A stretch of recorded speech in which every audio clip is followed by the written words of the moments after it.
Honorable Prince Igwe James, Samanja, CEO UDISAM Capital Limited, in an exclusive interview with a group of newsmen in Ebonyi State on the issue that bothers the mind in the country and state. PVC registration asks of government successor the attitude of Cabals and the action of emerging motor parks in Ebonyi State. Relax and enjoy yourself with an interaction with Samanja and group of newsmen. Don't forget to subscribe to this channel, Mirror TV. Thank you and God bless you. My name is Prince Igwe James Samanja. I am the CEO of UDISAM Mass Transit and also the National Director of Contact and Mobilization GDI for Grassroots Development Initiative. And by the special grace of God today, I'm a chieftain, APC chieftain in Ebonyi State. Thank you, sir. Sir, as concerned, the major issue now on ground is on permanent voters card registration. As a grassroots politician, who is of the ruling All Progressive Congress, will you say, what is your assessment on this particular exercise? We have been given birth by our parents. We grow every day. And as we're growing, we're learning equally. So I think the latest talk in the town or in the nation now about PVC, I think is the best. We need to have our PVC. That gives you a very good right to vote in somebody or vote out somebody. And it's not something somebody should play with. The PVC is just like when you are alive and you are breathing. So we need the PVC shots. We need to see PVC as what we cannot do without, as the matter of urgency in the country now. Okay, sir. We've seen a lot of projects being carried on by the government of the states, and the public have said a lot about how the successor should sustain this good work. What do you have to say about the choice that has already been made by the governor supporting the succession? Well, you said the choice made by the governor. I think it's not the governor's choice. It's all about political choice. The APC in Ebonyi have made that choice. It was a shot. Who is going to take over from His Excellency Engineer David was duly elected by the party delegates. So you wouldn't say it's the governor's choice. So he was duly elected to take over the leadership of Ebonyi State. And the only thing I need to say about that is he should look from where his masters stopped, and he should continue from that place. Because if somebody can touch all the parts of Ebonyi the way the present governor have done and is still doing, I think the sky will be the limit of Ebonians. It will push us a lot, both when we talk of development and infrastructure. It will push us a lot. It will attract investors. You know, investment is all about where you make your profits. You don't just bring an investor to come to a desert or an unorganized state to come and invest. Something must prompt someone to come and invest in Ebonyi, and the governor have done that. So we are praying that the person that is going to succeed him should also skyrocket Ebonyi State to the next level too. Okay, sir. The ruling All Progressive Congress is gradually getting down to all the nooks and crannies of Ebonyi State. But until recently, we have seen some level of misunderstanding among the party stakeholders. So what is your view concerning making this message to get to the people at the bigger level? It's a very simple thing. Well, APC had a parallel, according to some people. But you know, the APC chairman of State have publicly debunked the idea of having a parallel Congress. You understand? And I know where something good exists, there must be a fracas or a problem. So, but it is all the spices of good things, because it's not something you can access very easily. And if something I cannot access very easily, you don't expect problem not to come in. So I pray one day all this will be resolved. To be resolved, because if the so-called leaders or people aspiring to be a leader, they don't want to come down to say, okay, let it be. That means they want to suffer the masses, because we are the people that is going to suffer it. So the state is still a new state, and they should allow the state to grow like other states. So thank you. Okay, sir. Interestingly, sir, we've been yearning for young persons to be in power. Do you really see the APC candidate of His Excellency, Right Honorable Francis as so young to be able to carry on these assignments? Why not? He's still a young blood.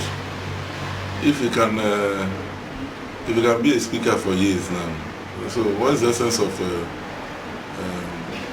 not capable of running the states? The state, I know, the state is not a one-man show. It's not a one-man show. You have cabinet members, you have advisors, you have stakeholders. So if you can adopt the idea of consulting people, I think it will give out a good thing, because politics is all about garbage in, garbage out. What you give is what you receive. So he's still a young man, so he can do that. And I believe he can do that very perfectly. I'm not saying it because he's coming from APC.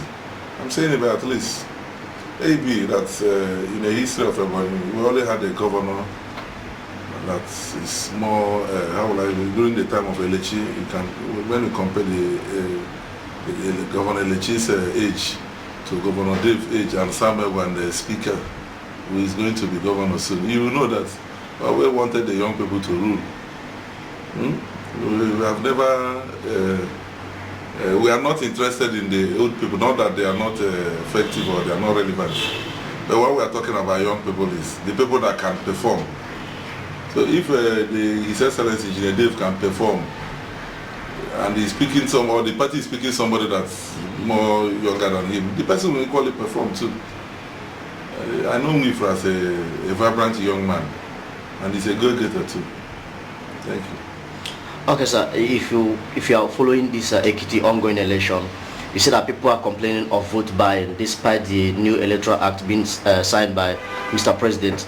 And if you look at the Ebonyi states, the PDP, they have big wings like billionaires from South. We have long-time serving senator. We have long-time serving House of Rep member. Are you not worried that they are likely to be vote buying in Ebonyi state, thereby making your candidates not to win? I don't think the country you are seeing now is all about money. It's not all about money. Yes, at the national level, a lot of people were disappointed in what happened there. But that is all about the same party is supreme. Most times you cannot get what you want from your political party. But sometimes you can get, but when you did not get what you needed from the party, you need to still stick in that party if you're a good politician. Running around joining other political parties will not help you, because when you are constant in what you are doing, success follows you. So when you come to the billionaires you have been mentioning, maybe this time around the PVC will not ask for money. It will ask for equity, and it will ask for the right people to vote. You can see in social media everybody is talking about PVC, and it had never been like this in the history of this country. So there is a lot that needed INEC people to be done. But I know we are still growing. Maybe one day you'll be in your house and vote, like Americans do.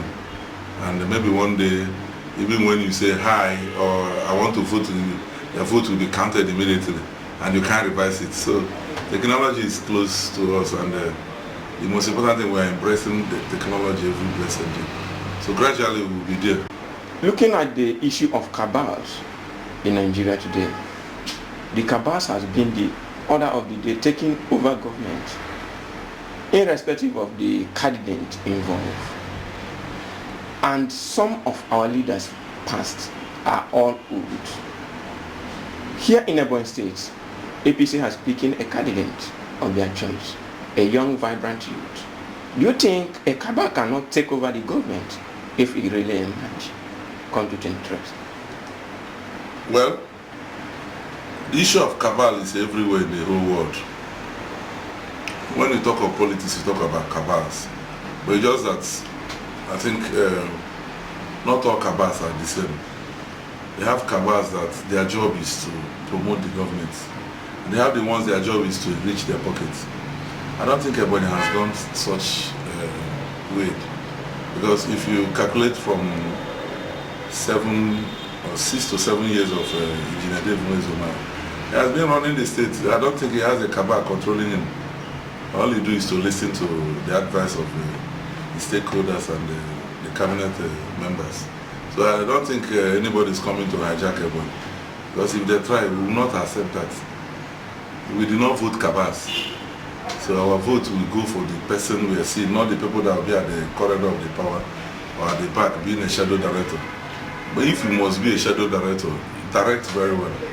Not the extent of coming to hijack the state fund and everywhere will be looking as if there is no governance existing in that place.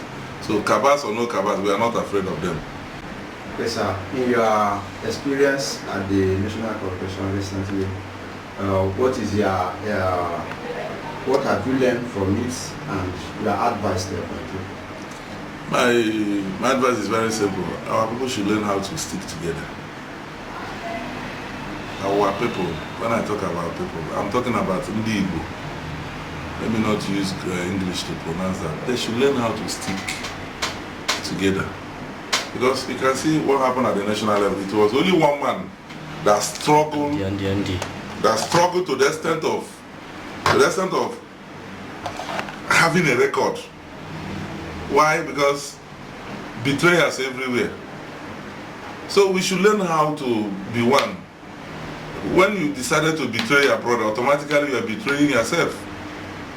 What happened at the national level is not a good story at all. It's not a good story. You know, you talked about Cabals and money. Fine. Maybe some people have refused not to give the money out. So, and if somebody like Dave have refused to spend a state fund just for him to be voted in the national level, maybe the changes have started. So we are not afraid of the cabals, and we are not afraid of the money, and also whichever thing that have happened in the national level, we're equally not afraid of that. That wouldn't change anything at all. First of all, I want to thank His Excellency Engineer David Zuma for that the idea of having a particular place that will be called park for all the motorists. And I equally want to appeal to him if there is any way he can change that name from motor park to motor port. I think it will go a long way. You know, when you go to seaport, you see people working there, graduates. They don't call themselves Saburu. And the same thing applicable when you go to airports. People working there, they don't call themselves Saburu. So why should the motor park one be different? So since this is a transportation movement, they should change the name from New Centenary City Motor Park to New Centenary City Motor Port. It will help, because he has done well by putting up such an idea, and I hope the transporters in a way like us were enjoying it. Okay, sir. We wish to know how labor union are assisting to make things work in the sector, and as well the number of labor union that exist in the state currently. I don't know about the labor union. What I know about is trade union that have established first of all, they established the return to help the federal government pilot the affair of transportation, which the job was bigger, and they later gave birth to national union that is only existing in Ebonyi. But in other states, return is existing, and they are working very well. They have been generating a very big amount of money to the government, like Enugu State. They generate a lot. A place like Abia State, they generate a lot. They have been working in hand with all the states they are existing. And when you come to Ebonyi, I don't think the state is generating from national union government. I don't think, because all the parks are occupied, I don't think they pay. And it is becoming a very bad thing to state's revenue points. Because if you want your state to grow, you should equally contribute, both by paying your tax and doing all you're supposed to do. So, and we're praying because, you know, they are involved. There is a law that provided, or the law that permits them to involve in electoral distribution of electoral material. And we are praying that maybe very soon Ebonyi is going to accept a return so that they can help and generate money to the government purse, because this man called Engineer Dave Nezuma, His Excellency, he's really doing wonderful. Even when he came back from Abuja, even when at Abuja, the work is still going on. He came back, the work is still going on. So that is to tell you, he knows what he's doing. He don't want to tell people that why he has been doing all these things is because he wanted to be voted as a president of the country. No, it's really because the love and the passion he has for his people. So, and I think by the special grace of God, he's going to finish all his projects before handing over. Please don't forget to subscribe to the channel The Mirror TV on YouTube, The Mirror on Facebook, The Mirror TV on Twitter. Subscribe and follow us, and we shall be giving you updates of the activities here in Ebonyi State and across the globe. For advert placement or sponsorship, call the number showing on the screen or email us at mbamsilvester.v